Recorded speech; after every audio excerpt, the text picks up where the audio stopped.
Assalamualaikum warahmatullahi wabarakatuh. Selamat malam. Kembali lagi bersama kami dari kelompok 7 yang akan melakukan podcast mata kuliah Sistem Pengendalian Manajemen, yaitu pertemuan ke-9, bab 10 mengenai analis finansial performance report. Sebelumnya izinkan kami memperkenalkan diri. Perkenalkan, nama saya Sulistiawati, MPMC 1 C020088. Saya selaku host, ditemani oleh rekan saya.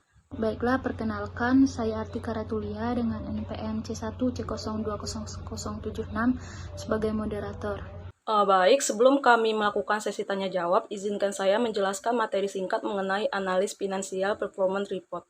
Analis finansial performance report atau bahasa Indonesianya laporan analisis kinerja keuangan adalah dokumen yang digunakan untuk mengevaluasi kinerja keuangan suatu perusahaan atau entitas bisnis. Laporan ini mencakup berbagai metrik dan rasio keuangan yang digunakan untuk menilai sejauh mana perusahaan telah berhasil dalam mencapai tujuannya dalam hal pendapatan, profitabilitas, likuiditas, dan efisiensi operasional. Baik, sekarang saya mau bertanya kepada Saudari Artika mengenai varians. Apa sih yang dimaksud dengan varians? Bisa tolong jelaskan, Saudari Artika? Baik, terima kasih atas pertanyaannya, Saudari Sulistiawati. Tadi disuruh menjelaskan mengenai varians. Nah, varians itu merupakan perbandingan antara kinerja aktual dengan kinerja yang dianggarkan. Nah, banyak manajer yang tidak berasumsi bahwa kinerja yang optimal adalah kinerja yang sesuai dengan anggaran. Perusahaan akan membuat analisis bulanan antara perbedaan pendapatan dengan beban aktual yang terjadi dengan yang telah dianggarkan setiap unit bisnis. Lalu penyebab dari varian ini terjadi itu akan dianalisis oleh unit bisnis. Sistem varians yang efektif akan mengidentifikasi varians yang terjadi dari manajemen tingkat atas ke manajemen tingkat yang lebih rendah. Varians itu dimulai dengan kinerja unit bisnis secara keseluruhan. Selain itu, varians ini dapat dibagi menjadi dua, yaitu varians pendapatan dan varians biaya. Lalu dibagi lagi menjadi varians volume dan harga. Selain itu, kemudian varians dapat dibagi lagi berdasarkan area dan penjualan. Mungkin itu saja yang dapat saya sampaikan mengenai varians. Terima kasih, saya kembalikan kepada Saudari Sulistiawati. Baik, terima kasih atas penjelasannya Saudari Artika. Kita kan sudah mengetahui itu bahwa varians merupakan perbandingan antara kinerja aktual dengan kinerja yang dianggarkan. Saya ingin bertanya lagi nih mengenai varians lagi. Apa saja sih kerangka analisis dalam menganalisis varians? Bisa tolong jelaskan Saudari Artika?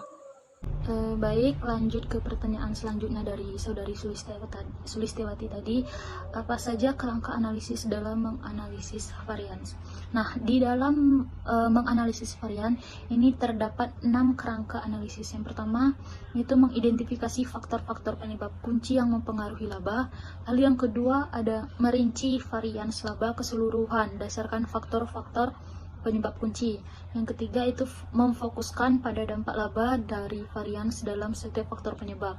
Lalu yang keempat, mencoba untuk menghitung dampak yang spesifik dan dapat dipisahkan dari setiap faktor dengan cara memvariasikan satu faktor saja, sementara faktor-faktor lainnya itu dianggap konstan.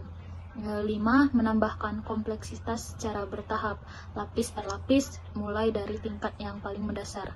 Lalu yang terakhir itu menghentikan proses tersebut ketika kompleksitas yang ditambahkan di tingkat yang baru ini dibuat tidak justifikasi dengan tambahan wawasan mengenai faktor-faktor penyebab yang mendasari varians laba keseluruhan. Baik, itu saja. Saya kembalikan kepada Saudari Sulistiawati. Baik, terima kasih Saudari Artika atas penjelasannya. Tadi kan sudah dijelaskan apa saja yang menjadi kerangka analisis dalam menganalisis varians. Saya izin bertanya lagi mengenai varians lagi.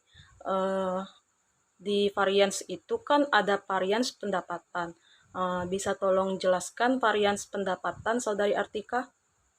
Nah, seperti yang sudah saya sebutkan tadi, varians itu ada dua ya, varians pendapatan dan varians biaya.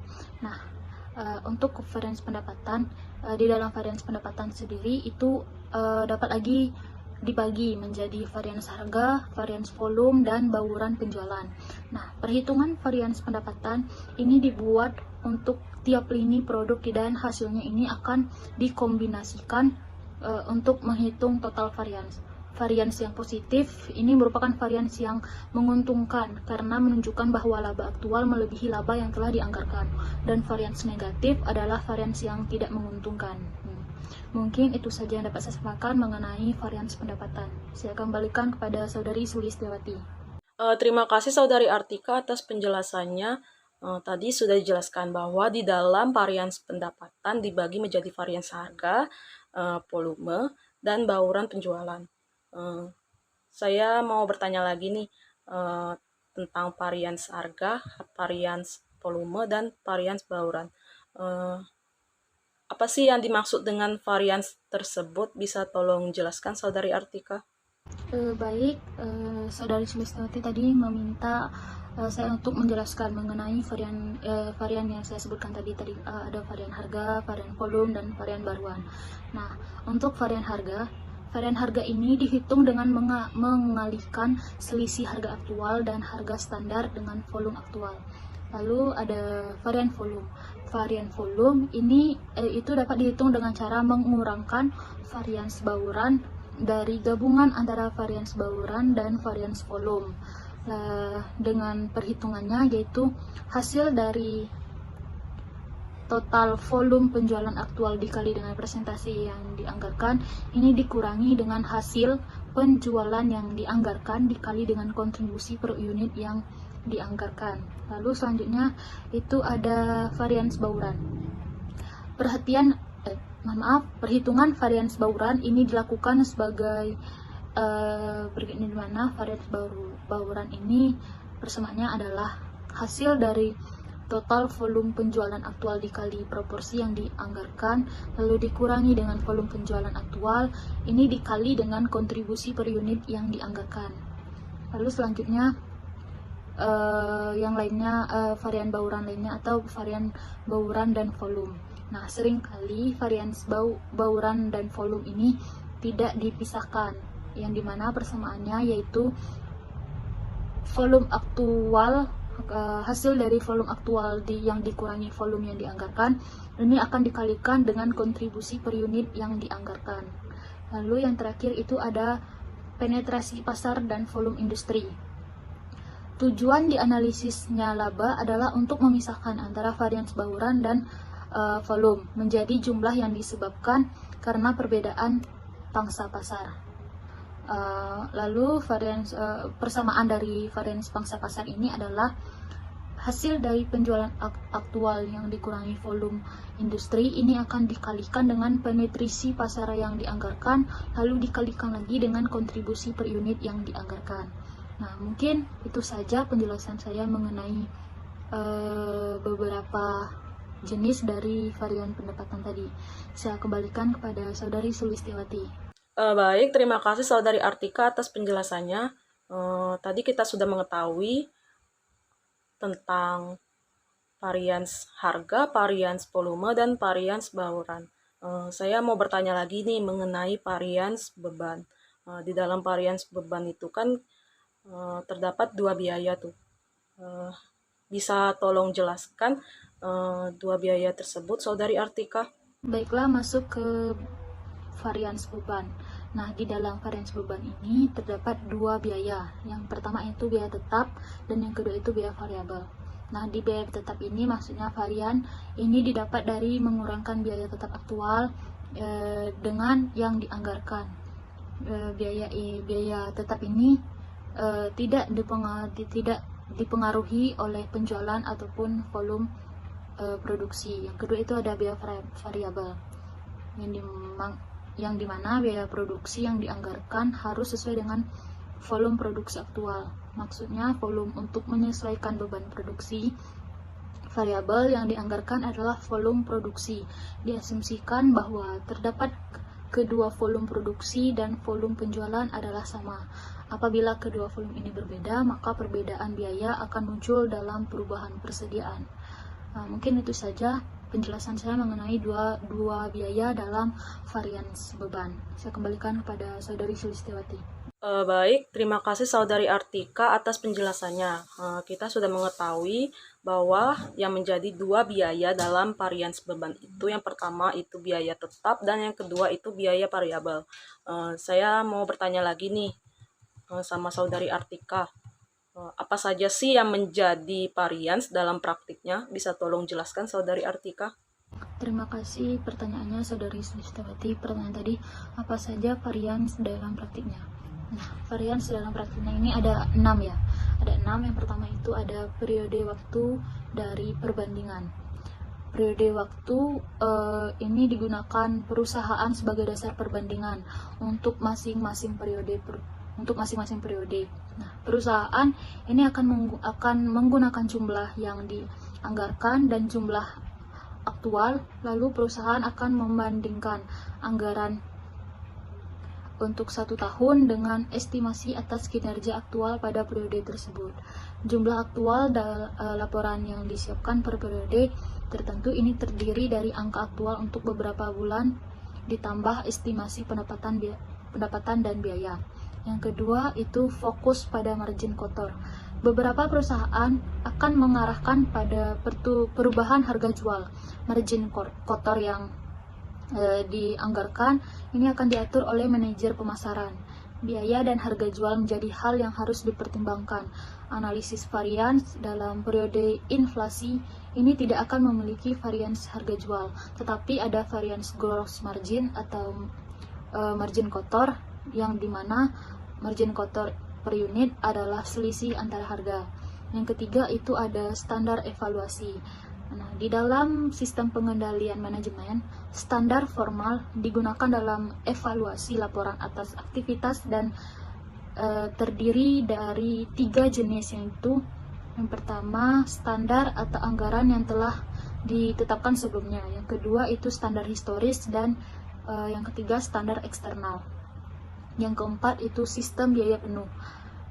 Ketika perusahaan menggunakan full cost system atau sistem biaya penuh, maka biaya overhead, variabel, dan tetap akan dimasukkan ke dalam persediaan pada biaya standar per unit. Apabila persediaan akhir lebih tinggi, bisa jadi biaya overhead tetap yang terjadi di periode tersebut juga akan tetap berada di persediaan bukan pada harga pokok penjualan. Yang kelima itu jumlah rincian.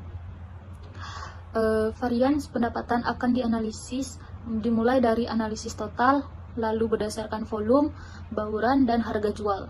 Pada setiap tingkatan varians ini akan dianalisis berdasarkan produk individual. Lalu yang terakhir itu ada biaya teknik dan biaya diskresioner. Varians dalam biaya teknik ini akan berbeda dengan biaya kebijakan. Varian positif di biaya teknik biasanya ini dapat diartikan bahwa kinerja yang dilakukan itu sudah baik. Mungkin itu saja penjelasan saya mengenai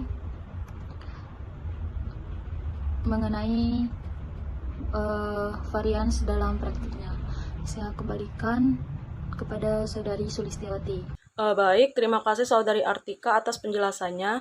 Kita sudah mengetahui bahwa varians dalam praktiknya itu yang pertama periode waktu dari perbandingan, yang kedua fokus pada margin kotor, yang ketiga itu standar evaluasi, yang keempat sistem biaya penuh, yang kelima jumlah rincian, dan yang terakhir itu yang keenam biaya teknik dan biaya diskresioner. Saya mau bertanya lagi nih sama Saudari Artika mengenai standar evaluasi. Di standar evaluasi kan ada 3 jenis tuh. Bisa tolong jelaskan ketiga jenis tersebut, Saudari Artika? Seperti yang sudah saya sebutkan sebelumnya tadi, pada standar evaluasi ini ada 3 jenis standar formal yang digunakan untuk mengevaluasi laporan kondisi aktual. Yang pertama itu standar yang telah ditetapkan sebelumnya. Standar yang telah ditetapkan sebelumnya ini merupakan standar yang dimana kinerja aktual dibandingkan di banyak perusahaan. Apabila angka-angka anggaran ini diperoleh secara tidak beraturan, maka angka tersebut tidak dapat dijadikan sebagai dasar perbandingan. Yang kedua, standar historis. Standar historis ini merupakan catatan kinerja aktual yang sudah terjadi. Hasil yang didapat dari bulan tertentu ini dapat dibandingkan dengan bulan sebelumnya. Standar historis ini juga dapat dibandingkan dengan bulan yang sama tetapi di tahun sebelumnya. Namun standar historis ini memiliki beberapa kekurangan. Nah, kekurangan yang pertama itu kondisi yang dapat berubah sehingga menyebabkan perbandingannya itu tidak valid. Yang kedua, kinerja periode sebelumnya itu tidak dapat dijadikan sebagai patokan ataupun diterima. Lalu yang ketiga, standar yang ketiga itu ada standar eksternal. Standar eksternal ini diturunkan dari kinerja pusat tanggung jawab atau perusahaan lain dalam industri yang sama. Kinerja kantor cabang dapat dibandingkan dengan kantor cabang lainnya. Banyak perusahaan yang mengidentifikasi perusahaan lain yang sejenis dan dapat dibandingkan. Hal ini juga dapat disebut benchmarking. Nah, mungkin itu saja penjelasan saya mengenai 3 standar formal dalam standar evaluasi. Saya kembalikan kepada Saudari Sulistiawati. Terima kasih. Baik, terima kasih Saudari Artika atas penjelasannya. Tadi kan sudah dijelaskan ketiga jenis standar evaluasi itu. Yang pertama, standar yang telah ditetapkan sebelumnya. Yang kedua itu standar historis. Dan yang terakhir, standar eksternal. Saya mau bertanya lagi mengenai varians lagi. Apa saja sih yang menjadi keterbatasan dari analisis varians? Bisa tolong jelaskan Saudari Artika? Baiklah, terima kasih pertanyaannya Saudari Sulistiawati. Tadi kita membahas tentang jenis dari varian. Sekarang kita masuk ke keterbatasan dari menganalisis varian. Nah, ada beberapa keterbatasan dari analisis varian. Yang pertama itu analisis varian ini hanya dapat mengidentifikasi di mana varian atau perbedaan itu terjadi, namun tidak dapat mengetahui kenapa perbedaan tersebut terjadi. Contohnya, suatu laporan mungkin saja menunjukkan adanya varian yang tidak menguntungkan dalam biaya pemasaran, dan hal itu disebabkan oleh tingginya biaya promosi. Namun, analisis varian ini tidak dapat menjelaskan kenapa biaya promosi tersebut tinggi dan apa yang akan terjadi bila beberapa tindakan ini diambil untuk mengatasinya. Yang kedua, itu sulit untuk memutuskan apakah nilai yang terjadi itu apakah nilai varian tersebut signifikan. Teknik statistik ini dapat digunakan untuk menentukan apakah ada perbedaan signifikan antara kinerja aktual dan standar. Teknik statistik ini hanya bisa diaplikasikan pada proses yang terjadi berulang-ulang, sedangkan pada level unit bisnis, proses yang terjadi ini tidak terjadi, sehingga sulit untuk menentukan signifikan analisis varian. Yang ketiga itu ada dalam laporan agregat atau offset terhadap varian ini dapat membingungkan pembacanya. Hal ini dapat maksudnya seorang manajer yang melihat laporan suatu unit manufaktur mungkin saja mengira bahwa kinerja unit tersebut sesuai dengan anggaran. Namun yang sebenarnya terjadi karena bagian unit yang mempunyai kinerja yang baik ini menutupi bagian lain yang memiliki kinerja yang buruk, sehingga jika beberapa lini produk dari beberapa bagian dikombinasikan, ini akan mengaburkan hasil laporan. Yang keempat itu laporan analisis varian hanya menunjukkan kejadian yang telah terjadi dan tidak menyajikan dampaknya di masa depan jika manajer mengambil beberapa tindakan. Contohnya, mengurangi pegawai ini mungkin akan meningkatkan keuntungan pada masa kini. Namun, hal ini dapat menyebabkan kerugian di masa yang akan datang. Nah, mungkin itu saja penjelasan saya mengenai keterbatasan analisis varian. Saya kembalikan kepada Saudari Sulistiawati. Terima kasih. Baik, terima kasih Saudari Artika atas penjelasannya. Tadi sudah dijelaskan apa saja yang menjadi keterbatasan dari menganalisis varians. Saya mau bertanya lagi kepada Saudari Artika mengenai laporan keuangan formal. Bisa tolong jelaskan bagaimana tindakan manajemen sebagai prinsip utama dalam menganalisa laporan keuangan formal? Baik, terima kasih atas pertanyaannya Saudari Sulistiawati. Pertanyaan dari Saudari Sulistiawati tadi jelaskan bagaimana tindakan manajemen sebagai prinsip utama dalam menganalisis laporan keuangan formal. Nah, di dalam menganalisis laporan keuangan formal, itu tidak ada perbedaan yang sangat mengejutkan dalam laporan bulanan. Dalam mempertimbangkan perilaku saat evaluasi kinerja, setiap manajer ini memiliki pendekatan yang berbeda dalam segi pengendalian. Manajer yang sering melakukan pengontrolan terhadap unit-unit di bawahnya ini disebut dengan pengendalian ketat. Namun manajer yang hanya mengontrol satu kali dalam setahun itu disebut dengan pengendalian longgar. Ketat atau longgarnya suatu pengendalian bukan ditentukan dari tingkat pendelegasian umum dari luas tidaknya pengendalian tersebut. Untuk penjelasannya, pengendalian ketat itu didasari oleh prinsip manajemen bahwa manajer akan bekerja lebih efektif dalam hal-hal yang spesifik, misalnya mencakup tujuan jangka pendek. Di samping itu, pengendalian ketat ini merupakan sarana bagi manajer untuk mengevaluasi kemampuan dirinya untuk mencapai kondisi yang sesuai ya dan diharapkan. Lalu untuk pengendalian longgar. Pengendalian longgar ini didasarkan pada filosofi manajemen yang diilustrasikan sebagai saya sewa orang yang berkualitas dan saya meninggalkan mereka sendiri untuk melakukan pekerjaannya. Nah, meningkatnya wewenang pertanggungjawaban ini dan kekuasaan untuk tingkat bawah dalam organisasi itu disebut dengan empowerment. Mungkin itu saja yang dapat saya jelaskan mengenai prinsip utama dalam menganalisis laporan keuangan formal. Saya kembalikan kepada Saudari Sulistiawati. Terima kasih. Baik, terima kasih Saudari Artika atas penjelasannya. Tadi sudah dijelaskan kepada Saudari Artika bagaimana tindakan manajemen sebagai prinsip utama dalam menganalisa laporan keuangan formal. Mungkin itu merupakan pertanyaan sekaligus jawaban terakhir untuk podcast kami pada malam hari ini. Sebelum saya tutup, bila ada kesalahan saya mohon maaf, kepada Allah saya mohon ampun. Saya tutup, wabillahi taufiq walhidayah. Wassalamualaikum warahmatullahi wabarakatuh. Terima kasih.